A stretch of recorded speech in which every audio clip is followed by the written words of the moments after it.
सभी का एबीपी गंगा में। मैं हूं आपके साथ प्राची पाराशर। उत्तराखंड प्राइम की शुरुआत करते हैं। बद्रीनाथ धाम के कपाट ब्रह्म मुहूर्त में तड़के 4:30 पर पूरे विधि विधान के साथ ग्रीष्मकाल के लिए खोल दिए गए हैं। धाम में पहली पूजा प्रधानमंत्री नरेंद्र मोदी के नाम से की गई। इस मौके पर सीएम त्रिवेंद्र सिंह रावत ने कहा कि 4 धामों के कपाट खुल गए हैं, जल्द ही 4 धाम यात्रा शुरू होगी। कोरोना काल के चलते सीमित लोग ही उपस्थित रहे, साथ ही सोशल डिस्टेंसिंग का भी पालन हुआ और मास्क पहने गए। हालांकि इस बार सेना के बैंड की मधुर ध्वनि, भक्तों का हुजूम, भजन मंडलियों की स्वर लहरियां बद्रीनाथ धाम में नहीं सुनाई दी। लेकिन ये मनमोहक तस्वीरें आप देखिए। बद्रीनाथ धाम के कपाट आज खुल गए हैं। सुबह 4:30 बजे ब्रह्म मुहूर्त में बद्रीनाथ धाम के कपाट खुल गए। हालांकि कोरोना की वजह से जो आम श्रद्धालु हैं वो इस बार नहीं पहुंच पाए इस मौके पर। हालांकि सीएम ने जरूर कहा है कि कपाट तो खुल गए हैं 4 धाम के, अब जल्द ही यात्रा भी शुरू होगी।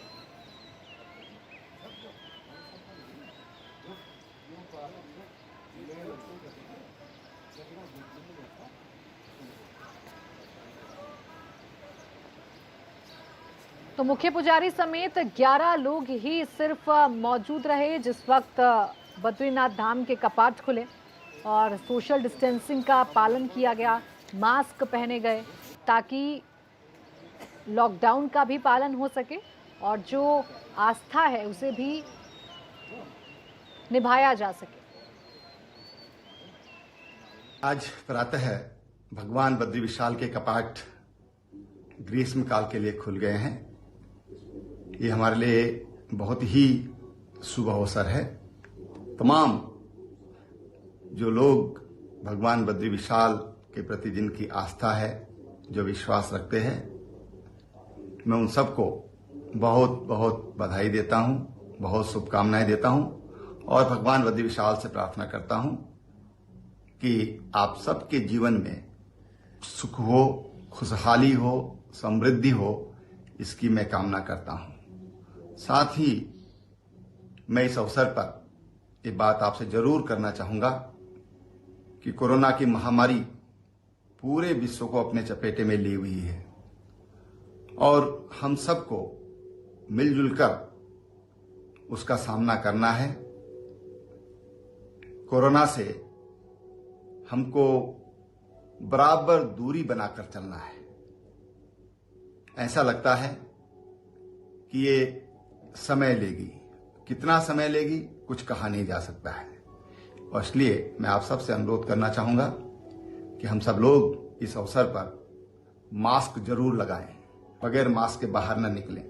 हमारे जितने बुजुर्ग हैं 60 साल से ऊपर के, जिनकी आयु है या जिनको कोई तकलीफ है, शुगर की तकलीफ है, हार्ट की तकलीफ है या अन्य तरह की कोई तकलीफ है, तो घरों से बाहर ना निकले। इसी में हमारी सुरक्षा है। जो लोग अभी अप्रवासी हमारे उत्तराखंडी वापस आ रहे हैं, उनसे मेरा विशेष आग्रह है कि कृपया आप अपने घर में क्वारंटाइन रहें। उसी में आपकी सुरक्षा है और आपका सरकार के लिए सहयोग भी है। इस महामारी से बचने का यही महामंत्र है। पुनः आपको बहुत भगवान। और हमारे साथ हमारे संवाददाता रंजीत रावत जुड़ गए हैं फोन लाइन पर। रंजीत, आज बद्रीनाथ धाम के कपाट पूरे विधि विधान के साथ खुल गए, हालांकि आम श्रद्धालुओं की कमी जरूर खली। जी, आपको बता दूं कि आज सुबह 4:30 बजे ब्रह्म मुहूर्त भगवान बद्री विशाल के कपाट खोल दिए गए हैं और लगभग इस साल, जब पिछले साल तक 15 से 20 श्रद्धालु रहते, लेकिन इस बार लॉकडाउन के चलते केवल 28 लोग ही मंदिर में मौजूद रहे, जबकि 20 लोग मंदिर के अंदर और 8 लोग मंदिर के बाहर रहे। और जिस आज बिल्कुल सोशल डिस्टेंसिंग का पालन किया गया और वहाँ पर मास्क पहना गया और सुबह 9:30 बजे प्रधानमंत्री नरेंद्र मोदी जी के नाम पर वहाँ पर पूजा की गई और पूरे देश और प्रदेश को, पूरे विश्व से कोरोना जैसे महामारी से बचने के लिए प्रार्थना की गई। जी, शुक्रिया आपका तमाम जानकारी के लिए रंजीत। तो महामारी से बचने के लिए प्रार्थना की गई और पहली पूजा प्रधानमंत्री नरेंद्र मोदी के नाम से हुई है। पूरे विधि विधान के साथ कपाट खुले हैं। भारी भीड़ नजर नहीं आई। मुख्य पुजारी समेत 11 लोग ही मौजूद रहे क्योंकि लॉकडाउन की वजह से जो आम लोग हैं उनको नहीं आने दिया गया। 4 तस्वीरें आपके सामने हैं 4 धाम की। सबसे पहले गंगोत्री धाम के कपाट खुले, फिर यमुनोत्री धाम के कपाट खुले, फिर केदारनाथ के कपाट खुले इस कोरोना संकट में, और यहाँ पर भी सोशल डिस्टेंसिंग का पालन किया गया और कुछ ही लोगों को उपस्थित रहने की इजाज़त मिली। और आज जब बद्रीनाथ धाम के कपाट खुले तो यहाँ पर भी कुछ इसी तरीके का नज़ारा था। मंदिर भव्य रूप से सजाया गया था, फूलों से पूरा मंदिर ढका हुआ था, लेकिन यहाँ पर कमी थी तो आम श्रद्धालुओं की पूरे विधि विधान के साथ मुख्य पुजारी समेत 11 लोगों की मौजूदगी में बद्रीनाथ धाम के कपाट आज खोले गए।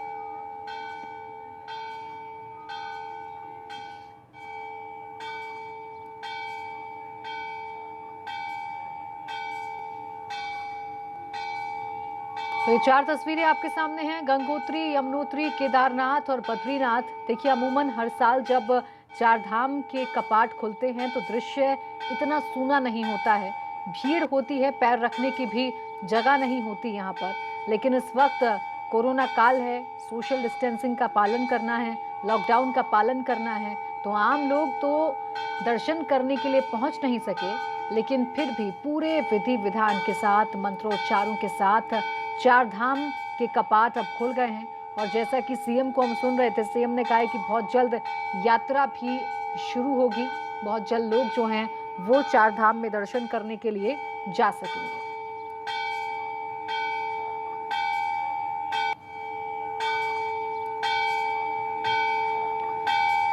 तो लगातार ये 4 तस्वीरें हम आपको दिखा रहे हैं, यमुनोत्री, गंगोत्री, केदारनाथ और बद्रीनाथ, यानी 4 धाम के कपाट आज आम श्रद्धालुओं के लिए जरूर खोले गए, लेकिन कोरोना काल की वजह से वहां पर आम श्रद्धालु नहीं पहुंच पाए। पूरे विधि विधान के साथ लॉकडाउन का पालन करते हुए, सुरक्षा मानकों को ध्यान में रखते हुए आज बद्रीनाथ धाम में भी पूजा अर्चना की गई है।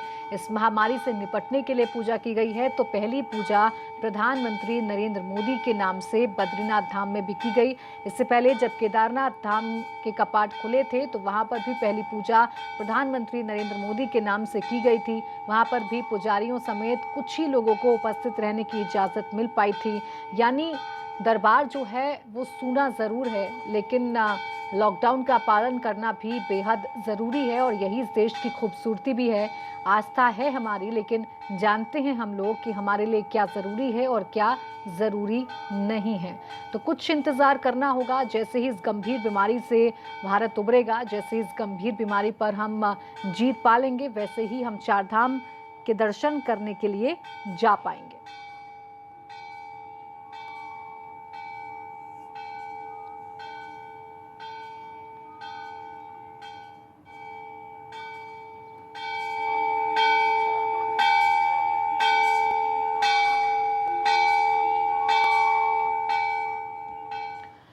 और सीधा रुख करेंगे देहरादून का। उत्तराखंड के ब्यूरो चीफ अजीत राठी हमारे साथ जुड़ गए हैं। अजीत, 4 धाम कपाट तो खुल गए, आज बद्रीनाथ धाम के कपाट भी खुले और इसी के साथ 4 धाम यात्रा की जो शुरुआत हुआ करती थी वो खैर नहीं हो रही है, आम लोग वहां पर नहीं पहुंच पा रहे हैं, लेकिन वही आस्था, वही खूबसूरती चारों धामों में नजर आ रही है। हम टेलीविजन स्क्रीन पर दर्शकों को भी दिखा रहे हैं।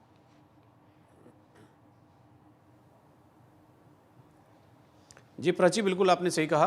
और वो उत्साह नहीं है, वो श्रद्धालुओं की भीड़ नहीं है, वो बाज़ार नहीं है जो सजा करते थे, और वो जो टूरिस्ट के रूप में एक श्रद्धालु आते थे वो भी नहीं है, सब गायब है। कोविड-19 है तो इसका यही इम्पैक्ट एक सामने आया। चारों धामों के बारी बारी से अपनी नियत तिथि पर जब कपाट खुले तो वहाँ लोकल डिस्ट्रिक्ट एडमिनिस्ट्रेशन ने आइडेंटिफाई करके कुछ ही लोगों को भेजा। मीडिया भी प्रतिबंधित था ताकि वहाँ किसी तरह की कोई विपरीत स्थिति झेलने को ना मिले, तो इसलिए सभी को प्रतिबंधित कर दिया गया था। और चारों धामों के कपाट बहुत ही शांतिपूर्ण तरीके से, बहुत ही एक सामान्य और बहुत सादे समारोह में हुए, पूजा अर्चना हुई, धार्मिक अनुष्ठान हुआ और कपाट खोल दिए गए। आज आखिरी जो चौथे धाम थे बद्री विशाल जी, तो उनके धाम के कपाट भी आज खुल गए हैं। तय समय पर सुबह कपाट खुले और कपाट खुलने के बाद पूजा अर्चना हुई और तमाम जो धार्मिक प्रक्रिया से एक गुजरना पड़ता है वहाँ पर पुरोहितों, तीर्थ पुरोहितों को, रावल को, ये सब वो सारी चीज़ें हो गई। लेकिन श्रद्धालु नहीं थे, भक्त नहीं थे, तो कहीं ना कहीं भगवान के मन में भी ये होगा कि इतने प्रकृति का इतना बड़ा प्रकोप है, तो इसी वजह से श्रद्धालु और मेरे भक्त या मेरे द्वार तक आज नहीं पहुँच पाए हैं। और ये बात हमेशा जो 4 धाम यात्रा करने वाले लोग हैं, जो नियमित तौर पर यात्रा करते हैं, उनको भी कचोटती रही होगी कि ये पहली यात्रा है जब कपाट तो खुल रहे हैं लेकिन हम दर्शन करने के लिए जा नहीं पा रहे हैं, क्योंकि परिस्थितियां बिल्कुल भिन्न हैं और बिल्कुल विपरीत बनी हुई हैं। तो ये श्रद्धालुओं के लिए ज़्यादा एक पीड़ादायक क्षण है कि भगवान के कपाट खुल गए हैं, जब दर्शन होने थे तब हम वहाँ नहीं हैं और मूवमेंट भी नहीं हो सकता है। जी बिल्कुल, लेकिन आम लोग भी समझते हैं अजीत कि इस वक्त ज़रूरी आस्था तो है ही, लेकिन उससे ज़्यादा ज़रूरी है कि हम इस देश को इस गंभीर बीमारी से बचाएं, और इसीलिए लोग नहीं पहुंच रहे हैं। शुक्रिया आपका अजीत तमाम जानकारी के लिए।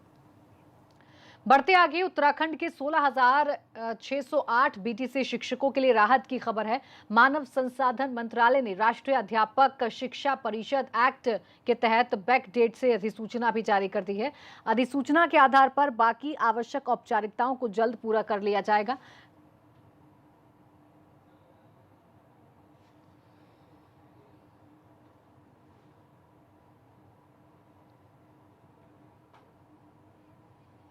तो 1 साल से एक्ट संशोधन के बाद ये अधिसूचना लटकी हुई थी, लेकिन अब बहुत जल्द औपचारिकताओं को पूरा कर लिया जाएगा। 16,000 से ज्यादा बीटीसी शिक्षकों के लिए ये बड़ा तोहफा है, और राहत की भी बात है उन बीटीसी शिक्षकों के लिए जो लगातार इंतज़ार कर रहे थे कि कब उनकी भर्ती होगी, कब उनकी जो नौकरी है वो उनको मिलेगी। और अब एचआरडी मिनिस्ट्री ने अधिसूचना जारी कर दी है, और अब जल्द ही जो तमाम औपचारिकताएं हैं वो पूरी होंगी, और जल्द ही जो बीटीसी शिक्षक हैं वो स्कूलों में तैनात हो पाएंगे।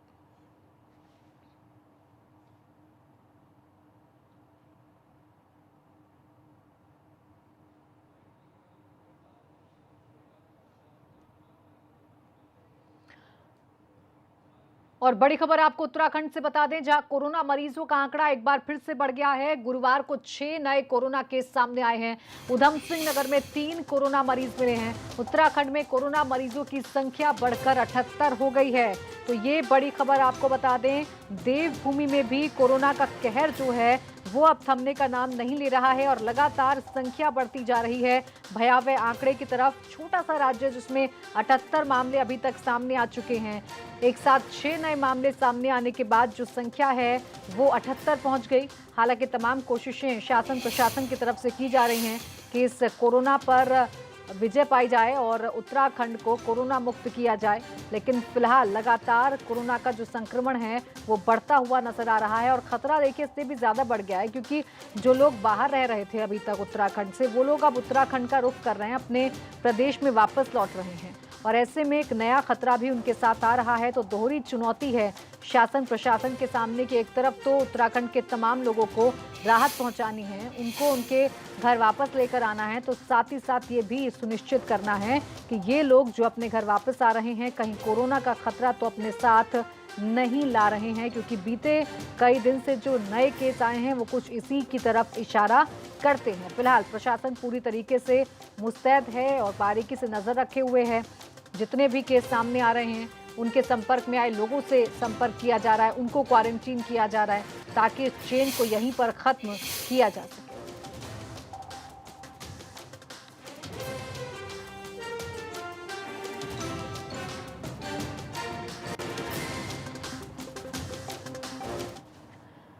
और मसूरी में एक महिला में कोरोना की पुष्टि हुई है। बताया जा रहा है कि महिला बुधवार को दिल्ली से लौटी थी। महिला के साथ उसके 2 बच्चे भी हैं। इस बीच स्वास्थ्य विभाग ने महिला की जांच कराई तो वो कोरोना पॉजिटिव मिली। प्रशासन ने उस इलाके को सील कर दिया है जहां महिला रह रही थी। साथ ही महिला के संपर्क में आए लोगों को भी चिन्हित किया जा रहा है।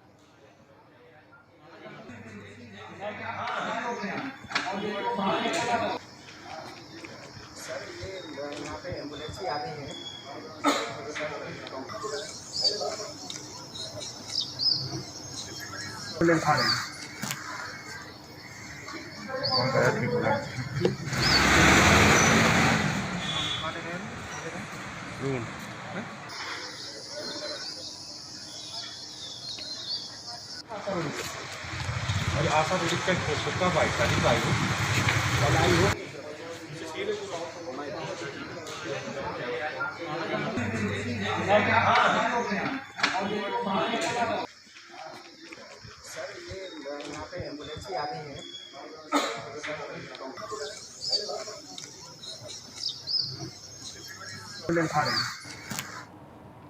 और इस वक्त बड़ी खबर आपको बता दें, मध्य प्रदेश में उत्तराखंड के मजदूर की मौत की खबर मिल रही है। मजदूरों से भरा टेम्पो दुर्घटनाग्रस्त हो गया। बागेश्वर के नंदन सिंह नेगी की इसमें मौत हुई है। घायल मजदूरों को अस्पताल में भर्ती करा दिया गया है। महाराष्ट्र के पुणे से उत्तराखंड लौट रहे थे। तो ये बड़ी खबर आपको बता दें, मजदूरों की बेबसी की तस्वीर लगातार एबीपी गंगा दिखा रहा है। और अगली खबर हल्द्वानी से है। एसओजी को बड़ी कामयाबी मिली है। कार से 1 करोड़ 40 लाख रुपए बरामद हुए हैं। कार से चेकिंग के दौरान नकदी बरामद हुई है। एसओजी ने 2 लोगों को गिरफ्तार किया है। दिल्ली के रहने वाले हैं दोनों युवक। तो ये बड़ी खबर हल्द्वानी से, जहां एसओजी को बड़ी कामयाबी मिली है। कार से 1 करोड़ 40 लाख रुपए बरामद किए गए हैं। ये बड़ी कामयाबी हल्द्वानी में एसओजी को मिली है, जहां पर नकदी जो है कार से बरामद की है। और ये जो दोनों युवक हैं जिनकी कार से 1 करोड़ 40 लाख रुपए बरामद किए गए हैं, ये दिल्ली के रहने वाले हैं। अब आगे की छानबीन एसओजी कर रही है और पता लगाने की कोशिश की जा रही है कि इतनी नकदी के साथ ये लोग क्या कर रहे थे।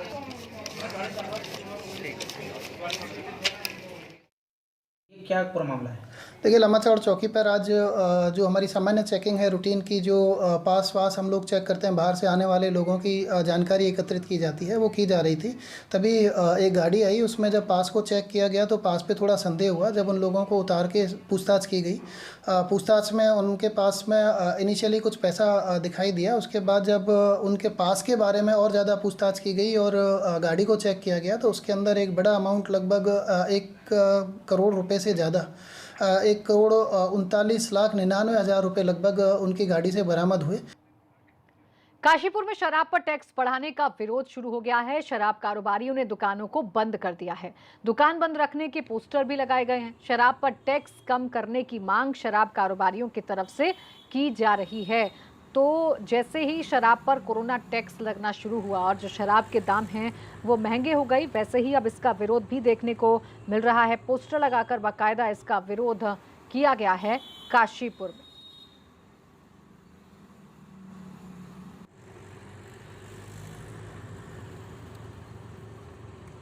दुकान बंद रखने के पोस्टर लगाए हैं। साथ ही साथ ये मांग की गई है कि इस टैक्स को कम किया जाए।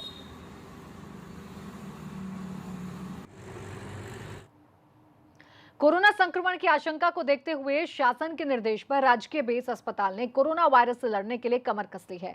राजकीय बेस अस्पताल की ओपीडी को ट्रॉमा सेंटर की बिल्डिंग में शिफ्ट किया जा रहा है।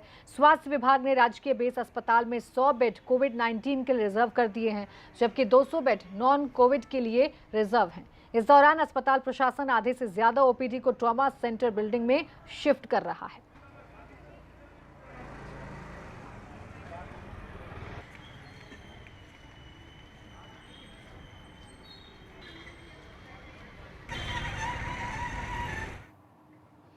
और सूरत से 12 मई को हरिद्वार पहुंची स्पेशल ट्रेन में सवार 167 यात्रियों के बारे में कोई जानकारी नहीं मिली है। प्रशासन अब इनकी खोजबीन में जुटा हुआ है। सूरत से स्पेशल ट्रेन हरिद्वार के लिए चली थी। इस ट्रेन में 1340 लोग सवार थे। इन लोगों की एक सूची भी हरिद्वार प्रशासन को उपलब्ध कराई गई थी, लेकिन जब ये ट्रेन हरिद्वार रेलवे स्टेशन पहुंची तो इसमें से 167 लोग लापता थे, जिनके बारे में अभी तक कोई जानकारी प्रशासन को नहीं मिल पा रही है। का पूरा रवाना हो गया, अभी होना है? अभी हो रहा है सर, अभी 2 बसें निकली हैं। जहाँ ऑरिजिन होता है वहाँ से जो है हमें एक सूची शेयर करते हैं कि कितने पैसेंजर्स उसमें आ रहे हैं। यहाँ आने के बाद जो है वो फिगर्स में जो है थोड़ा बहुत अंतर देखने को मिल रहा है। फिलहाल वो हम इन्वेस्टिगेट कर रहे हैं क्या वो वहाँ पे बोर्ड हुए थे या नहीं करके।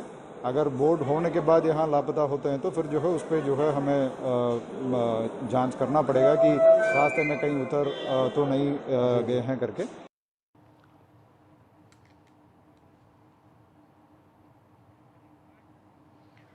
बेंगलुरु में उत्तराखंड के लोगों को लेकर स्पेशल ट्रेन हरिद्वार पहुंची।